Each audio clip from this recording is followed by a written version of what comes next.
Hi guys, welcome back to Shilpashree blog. ಇವತ್ತು Sunday, ಹಾಗಾಗಿ ಸ್ವಲ್ಪ ಲೇಟಾಗೇ ಎದ್ದಿದ್ದು. ಪಾಪು ಮತ್ತು ಸಚಿನ್ ಅವ್ರು ಕೂಡ ಇನ್ನೂ ಎದ್ದಿಲ್ಲ, ಇನ್ನೂ ಮಲಗಿದ್ದಾರೆ. ಇವಾಗ ಟೈಮ್ ಬಂದು ಆಲ್ಮೋಸ್ಟ್ 7:30 ಆಗಿದ್ದೆ. 7:30 ಅಂದರೆ ಸ್ವಲ್ಪ ಲೇಟಾಗಿ ಎದ್ದಿದ್ದೀನಿ. ಇನ್ನೂ ಸ್ವಲ್ಪ ಬೇಗ ಎದ್ದೇಳ್ತಿದ್ದೆ ಎಷ್ಟು ದಿನ. ಸಂಡೇ ಆಗಿರೋದು ಸ್ವಲ್ಪ ಲೇಟ್ ಆಯಿತು. ಸೊ ಎದ್ದು ಇವಾಗ ಕಾಫಿ ಎಲ್ಲ ಕುಡ್ದು ಆಮೇಲೆ ಫ್ರೆಶ್ ಅಪ್ ಆಗಬೇಕು, ನಾಷ್ಟ ಎಲ್ಲ ಮಾಡಬೇಕು. ಸೊ ಏನು ತಿಂಡಿ ಮಾಡೋಣ ಅಂತ ಯೋಚನೆ ಮಾಡ್ತಾಯಿದ್ದೀನಿ.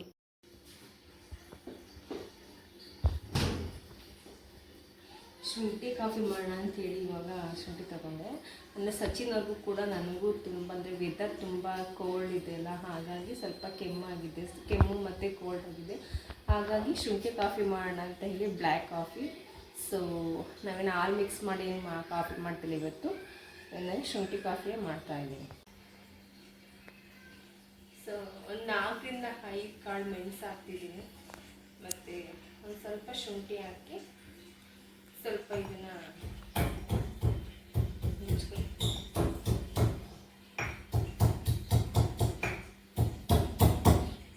ಮತ್ತು ತುಳಸಿ ಎಲೆ ಮತ್ತು ಒಂದೆರಡು ಪೀಸ್ ಲವಂಗ ಎಲ್ಲ ಆ್ಯಡ್ ಮಾಡಿ ಮಾಡಿದ್ರೆ ಚೆನ್ನಾಗಿರುತ್ತೆ.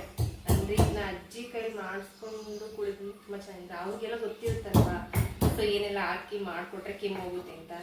ಸೊ ನನಗೇನು ಅಷ್ಟು ಗೊತ್ತಿಲ್ಲ. ಸೊ ನನಗೆ ಗೊತ್ತಿರೋಷ್ಟು ಟ್ರೈ ಮಾಡ್ತಿದ್ದೀನಿ.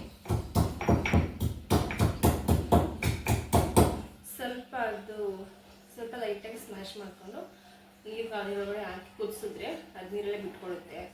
ಸೊ ಸಾಕು ಇವಾಗ. ಸೊ ಶುಂಠಿ ಕಾಫಿ ರೆಡಿಯಾಗಿದೆ. ಸೊ ನಾನು ಮತ್ತು ಸಚಿನ್ ಅವರು ಕೂಡ ಕುಡಿತೀವಿ. ಆ್ಯಕ್ಚುಲಿ ವಿಡಿಯೋ ಮಾಡ್ತಾ ಇರೋದೇ ಸಚಿನ್ ಅವರು. ಸೊ ಅವ್ರಿಗೆ ಕೊಟ್ಟು ನಾನು ಕೂಡ ಕುಡಿದ್ದೆ. ಅವ್ರಿಗೆ ಜಾಸ್ತಿ ಕೊಡ್ತೀನಿ, ಬಿಕಾಸ್ ಅವ್ರಿಗೆ ಕೆಮ್ಮಾಗಿರೋದು ಜಾಸ್ತಿ, ಹಾಗಾಗಿ ನಾನು ಅವ್ರಿಗೆ ಜಾಸ್ತಿ ಶುಂಠಿ ಕಾಫಿ ನನಗೆ ಸ್ವಲ್ಪ ಕಿಚ್ಕಿಚ್ಚಾಗಿದೆ, ಹಾಗಾಗಿ ನಾನು ಕೂಡ ಕುಡಿತಾ ಇದ್ದೀನಿ.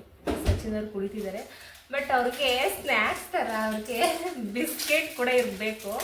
ಅಂದರೆ ಶುಂಠಿ ಕಾಫಿ ಜೊತೆಗೆ ಅದನ್ನ ಕುಡಿಬೇಡಿ ಅಂತ ಹೇಳ್ತೀನಿ, ಬಟ್ ಅವ್ರಿಗೆ ಬಿಸ್ಕೆಟ್ ಇರಲೇಬೇಕು. ಸೊ ಹಾಗಾಗಿ ಅವರು ಬಿಸ್ಕೆಟ್ ತಿಂತಾರೆ. ನಾನು ಏನು ತಿಂತಲ್ಲ, ಜಸ್ಟ್ ಕಾಫಿನ ಕುಡ್ತೀನಿ. ಅಂದರೆ ಸ್ವಲ್ಪ ಕೆಮ್ಮು ವಾಸಿ ಆಗಬೇಕಲ್ಲ, ಹಾಗಾಗಿ. ಸೊ ಕಾಫಿ ಎಲ್ಲ ಕುಡ್ದು ಇನ್ನೂ ಪಾಪು ಎದ್ದಿಲ್ಲ. ಅವಳು ಎದ್ದ ಮೇಲೆ ಅವಳನ್ನ ಅವಳಿಗೆ ನಾಷ್ಟ ಮಾಡಿಸಿ ಅವಳಿಗೂ ಕೂಡ ಫ್ರೆಶ್ ಅಪ್, ಸ್ನಾನ ಎಲ್ಲ ಮಾಡಿಸಿ ಅವಳು ಕೂಡ ಫ್ರೆಶ್ ಅಪ್ ಆಗಿ ಹೊರಡಬೇಕು. ಮಧ್ಯಾಹ್ನ 12 ಗಂಟೆ ಮೇಲೆ ಸ್ಟಾರ್ಟ್ ಆಗುತ್ತಂತೆ ಹನುಮ ಜಯಂತಿ. ಸೊ ಅಷ್ಟರೊಳಗಡೆ ನಾನು ನಾಷ್ಟ ಮಾಡಿ ಫ್ರೆಶ್ ಅಪ್ ಆಗಿ 3 ಜನ ಕೂಡ ಹೊರಡಬೇಕು. ಅಂದರೆ ಪಾಪುಗೆ ಇವತ್ತು ನಾವು ಹನುಮಾನ್ದು ಡ್ರೆಸ್ ಹಾಕ್ಸ್ಬೇಕು ಅಂತ ಅಂದ್ಕೊಂಡಿದ್ದೀನಿ. ನಾನು ಆಲ್ರೆಡಿ ಹಾಕಿದ್ದೀನಿ, ಅಂದರೆ ಗದೆಲ್ಲ ಇಟ್ಟು ಪಾಪುಗೆ ಫುಲ್ ಕೇಸರಿ ಡ್ರೆಸ್ ಹಾಕ್ಸಿ ಆಂಜನೇಯನ ಬಾಲದ ಥರ ಎಲ್ಲ ಮಾಡಬೇಕು ಅಂತ ಅಂದ್ಕೊಂಡಿದ್ದೀವಿ. ನೋಡೋಣ, ಅವಳು ಅವಾಗ ನಾನು ಮಾಡಿದಾಗ ಅವಳು 5 months ಬೇಬಿ ಅವಾಗ ಮಾಡಿಸ್ಕೊಂಡಿದ್ದು, ಅವಾಗ ಗೊತ್ತಾಗ್ತಿರ್ಲಿಲ್ಲ. ಬಟ್ ಇವಾಗ 1 year ಕಂಪ್ಲೀಟ್ ಆಗಿದೆ ಅಲ್ವಾ, ಸೊ ಮಾಡಿಸ್ಕೊಳ್ಳೋ ಡೌಟ್ ಇವಾಗ. ನೋಡೋಣ, ಆದಷ್ಟು ನಾನು ಟ್ರೈ ಮಾಡ್ತೀನಿ ಮಾಡೋಕ್ಕೆ. ಗೊತ್ತಿಲ್ಲ ಹೆಂಗೆ ಮಾಡಿಸ್ಕೊತಾಳೋ ಇಲ್ವೋ, ಆಟ ಮಾಡ್ತಾಳೋ ಅಂತ ನೋಡಬೇಕು. ಅವಳು ಇನ್ನೂ ಎದ್ದಿಲ್ಲ. ಸೊ ಎದ್ಮೇಲೆ ಅವಳಿಗೆ ತಿಂಡಿ ತಿನ್ನಿಸ್ಬೇಕು, ತಿಂಡಿ ತಿನ್ನಿಸಿ ಫ್ರೆಶ್ ಅಪ್ ಆಗಬೇಕು. ಸೊ ನಾನು ಆವಾಗ ಅಲ್ಲಿಗೆ ಹೋದ್ಮೇಲೆ ನಾನು ಬ್ಲಾಗ್ನ ಕಂಟಿನ್ಯೂ ಮಾಡ್ತೀನಿ ಹನುಮಾನ್ ಜಯಂತಿದು. ಅದಾದಮೇಲೆ ನಾವು ಸಚಿನ್ ಅವ್ರು ಫ್ರೀ ಇದ್ದರೆ ಇವತ್ತು ಪಾರ್ಕಿಗೆ ಹೋಗಿ ಸ್ವಲ್ಪ ಫೋಟೋಶೂಟ್ ಮಾಡ್ಸೋಣ ಅಂತ ಅಂದ್ಕೊಂಡಿದ್ವಿ. ನಾನು, ಪಾಪು, ಸಚಿನ್ 3 ಜನ. ಯಾಕಂದರೆ ಪಾಪು ಇವಾಗ ನಡೀತಾಳಲ್ವ, ಅಂದರೆ ಮುಂಚೆ ನಡೀತಿರ್ಲಿಲ್ಲ. ಸೊ ಇವಾಗ 1 year ಕಂಪ್ಲೀಟ್ ಆಗಿದೆ, ಇವಾಗ ನಡೀತಾಳಲ್ವ, ಹಾಗಾಗಿ ನಡೆಸ್ಕೊಂಡು ಸ್ವಲ್ಪ ಸ್ವಲ್ಪ ನಿಂತಿರೋ ಥರ ನಿಂತ್ಕೊಂಡು ವಾಕ್ ಮಾಡ್ಕೊಂಡು ಬರೋ ಥರ ಸ್ವಲ್ಪ 3 ಜನ ಕೂಡ ಫೋಟೋಶೂಟ್ ಮಾಡ್ಸೋಣ ಅಂತ ಅಂದ್ಕೊಂಡಿದ್ದೀನಿ. ಅವ್ರಿಗೆ ಫ್ರೀ ಇದ್ದರೆ ಹೋಗೋಣ ಅಂತ ಹೇಳಿದ್ರೆ ಸೊ ಹೋಗ್ತೀವಿ. ಇಲ್ಲ ನೆಕ್ಸ್ಟ್ ಟೈಮ್ ಅಂತಂದರೆ ನೆಕ್ಸ್ಟ್ ಮಂತ್ ಆ್ಯನಿವರ್ಸರಿ ಇದೆ. ಸೊ ಅವಾಗ ಮಾಡಿಸೋಣ ಅಂತ ಹೇಳ್ತಾರೋ ಏನೋ ಕೇಳಬೇಕು. ಸೊ ನಾನು ಅದನ್ನು ಮಾಡಿಸಿದ್ರೆ ನಾನು ಫೋಟೋಶೂಟ್ ಮಾಡಿಸೋದನ್ನು ಕೂಡ ನಾನು ಬ್ಲಾಗ್ ಮಾಡ್ತೀನಿ. ಸೊ ನಾನು ಇವತ್ತು ತಿಂಡಿಗೆ ಇಡ್ಲಿ ಮಾಡಿ ಪಡ್ಲುಕಾಯಿದ್ದು ಪಲ್ಯ ಮಾಡೋಣ ಅಂತ ಅಂದ್ಕೊಂಡು, ಪಡ್ಲುಕಾಯಿ ಮತ್ತು ಕಡಲೆಬೇಳೆನ ಹಾಕಿ ಪಲ್ಯ ಮಾಡೋಣ ಅಂತ ಅಂದ್ಕೊಂಡಿದ್ದೀನಿ. ಸೊ ಇಡ್ಲಿಗೆ ಇಟ್ಟಿದ್ದೀನಿ ನಾನು ಆಲ್ರೆಡಿ. ಪಲ್ಯ ರೆಡಿ ಮಾಡಿಬಿಟ್ಟು ತಿಂಡಿ ಮಾಡಿಕೊಂಡು ನಾವು ಟೌನಲ್ಲಿ ಹೋಗಬೇಕು. ಸೊ ಅಲ್ಲಿಗೆ ಹೋದ್ಮೇಲೆ ಇನ್ನೂ ಕಾಫಿ ಕೂಡ ಕುಡ್ದಿಲ್ಲ. ಇವಾಗ ಕಾಫಿ ಕೂಡ ಇಟ್ಟಿದ್ದೀನಿ, ಶುಂಠಿ ಕಾಫಿ ಒಂದು ಕಡೆ ಆಗ್ತಿದೆ, ಒಂದು ಕಡೆ ಇಡ್ಲಿ ಕೂಡ ಆಗ್ತಿದೆ. ಅದ ಕಾಫಿನ ಕುಡ್ದು ಪಾಪು ಇವಾಗಷ್ಟೇ ಇದ್ಲು ಸಣ್ಣಮ್ಮ. ಅಲ್ಲಿ ಗುಡ್ ಮಾರ್ನಿಂಗ್ ಸನುಮ. ಅಲ್ಲಿ ಹಾಯ್ ಮಾಡು. ಹಾಯ್. ಮುಟ್ಟೆ ಕೊಡ್ತಿಲ್ಲ ಕೊಡಮ್ಮ. ಇವಾಗಿದ್ದಾಳೆ, ಇನ್ನು ನಿದ್ದೆ ಅವಳಿಗೆ. ಇನ್ನು ಮೂಡ್ ಸರಿ ಹೋಗ್ಬೇಕಂದ್ರೆ ಸ್ವಲ್ಪ ಹೊತ್ತು ಆಗಬೇಕು. ಅಲ್ಲಿ ಹಾಯ್. ಅಪ್ಪಂಗೆ ಅಪ್ಪಂಗಲ್ಲಿ ಹಾಯ್ ಮಾಡು. ಹಾಯ್ ಪಪ್ಪ. ಹಾಯ್. ನೋಡಿ ಎಷ್ಟು ಟೈಮ್ ಗೊತ್ತಾ, ಟೈಮು 10:40. ಇವಾಗ ಎದ್ದಿದ್ದಾಳೆ. ನೈಟೆಲ್ಲ ಸ್ವಲ್ಪ ನಿದ್ದೆ ಮಾಡೋದು ಸ್ವಲ್ಪ ಲೇಟು ಮಲ್ಕೊಳ್ಳೋದು, ಹಾಗಾಗಿ ಬೆಳಗ್ಗೆ ಹೊತ್ತು ಲೇಟಾಗಿ ಎದ್ದೇಳ್ತಾಳೆ.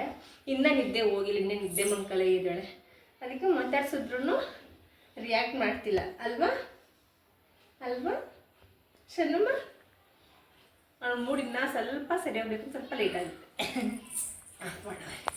ರೆಡಿ ನಮ್ಮ ಲಿಟಲ್ ಬಜರಂಗಿ ಅಲ್ವಾ ಅಲ್ಲಿ ಅಲ್ಲಿ ಅಲ್ಲಿ ಅಲ್ಲಿ ಲಿಟಲ್ ಬಜರಂಗಿ.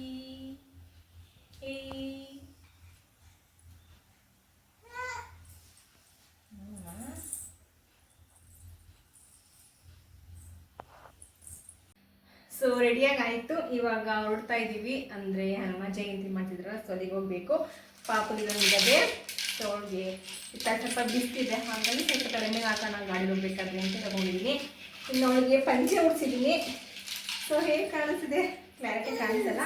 ಸೊ ಹೋಗಬೇಕು. ಹೋಗಿ ಅಲ್ಲಿ ಹೋದ್ಮೇಲೆ ನಾನು ನಿಮಗೆ ವಿಡಿಯೋನ ಕಂಟಿನ್ಯೂ ಮಾಡ್ತೀನಿ.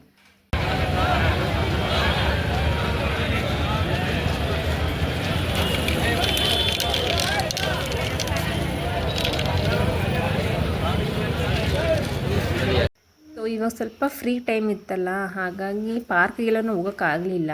ಹಾಗಾಗಿ ಮಾಲಿಗೆ ಹೋಗೋಣ ಅಂತ ಅಂದ್ಕೊಂಡ್ವಿ. ಮಾಲಲ್ಲಿ ಸ್ವಲ್ಪ ಏನಾದ್ರು ತೊಗೊಬರೋಣ ಅಂತ ಅಂದ್ಕೊಂಡ್ವಿ. ಹಾಗಾಗಿ ನಾನು ಸಚಿನವ್ರು ಕೂಡ ಹೊರಟ್ವಿ ಮಾಲಿಗೆ. ಪಾಪುನ ಅಮ್ಮನ ಹತ್ರನೇ ಬಿಟ್ಟು ಹೊರಟಿದ್ವಿ. ಅಂದರೆ ಪಾಪಗೆ ಅವಳಿಗೆ ಸ್ಲಿಪ್ಪರು ಮತ್ತು ಸ್ವಲ್ಪ ಡೈಲಿ ವೇರ್ಗೆ ಬಟ್ಟೆ ಬೇಕಿತ್ತು, ಹಾಗಾಗಿ ತೊಗೊಳ್ಳೋಣ ಅಂತ ಹೊರಟ್ವಿ. ಕಲೆಕ್ಷನ್ಸ್ ಎಲ್ಲ ಚೆನ್ನಾಗಿತ್ತು, ಬಟ್ ಅವಳಿಗೆ ಸೂಟಬಲ್ ಆಗೋವಂಥ ಡ್ರೆಸ್ ನಾನು ಹುಡುಕ್ತಾ ಇದ್ದೆ. ನಾನು ಜಾಸ್ತಿ ಅವಳಿಗೆ ಶಾರ್ಟ್ಸೇ ವೇರ್ ಮಾಡೋದು, ಶಾರ್ಟ್ಸ್ ಆ್ಯಂಡ್ ಟೀ ಶರ್ಟ್ಸು. ನಾನು ಆಲ್ಮೋಸ್ಟ್ ಅವಳಿಗೆ ಬಾಯ್ ಡ್ರೆಸ್ಗಳೇ ನಾನು ಹಾಕೋದು ಜಾಸ್ತಿ. ನಾನು ಅದನ್ನು ಚಾಯ್ಸ್ ಮಾಡ್ತಾಯಿದ್ದೆ ಪಾಪುಗೆ. ಮತ್ತು ಕುರ್ತೀಸ್ ನಾನೊಂದು ಕುರ್ತಾ ತಗೊಂಡೆ, ನೋಡ್ತಾಯಿದ್ದೆ. ಕುರ್ತೀಸ್ ನನಗೆ ಯಾವುದೂ ಇಷ್ಟ ಆಗಲಿಲ್ಲ. ಲಾಸ್ಟ್ನಲ್ಲಿ ನನಗೆ ಪಿಂಕ್ ಕಲರ್ ಕುರ್ತೀಸ್ ಇಷ್ಟ ಆಯಿತು. ಸೊ ನಾನು ಅದನ್ನು ವೇರ್ ಮಾಡಿದೆ, ಅಂದರೆ ವೇರ್ ಮಾಡಿ ಕೂಡ ನೋಡಿದೆ, ನಂಗೆ ಚೆನ್ನಾಗಿ ಕಾಣಿಸ್ತದ್ದು. ಹಾಗಾಗಿ ಅದನ್ನು ಕೂಡ ತೊಗೊಂಡೆ. ಇನ್ನು ಪಾಪುಗೆ ಅವಳಿಗೆ ಸ್ವಲ್ಪ ಸ್ಯಾಂಡಲ್ಲು, ಮತ್ತು ನಾನು ಕೂಡ ಸ್ಯಾಂಡಲ್ ತೊಗೊಂಡೆ, ಪಾಪುಗೂ ತೊಗೊಂಡೆ. ಮತ್ತು ಚಿಕ್ಕಪುಟ್ಟ ಐಟಮ್ಸ್ ಎಲ್ಲ ತೊಗೊಂಡ್ವಿ. ಅವಳಿಗೆ ಸ್ವಲ್ಪ ಜರ್ಕಿನ್ ಬೇಕಿತ್ತು, ಹಾಗಾಗಿ ಅಂದರೆ ವೆದರ್ಗೆ ಸ್ವಲ್ಪ ಕ್ಲೈಮೇಟ್ ಇದ್ದಿದ್ದೆಲ್ಲ, ಹಾಗಾಗಿ ಅವಳಿಗೆ ಜರ್ಕಿನ್ ತೊಗೊಂಡೆ ಒಂದು ವಾಟರ್ ಪ್ರೂಫು.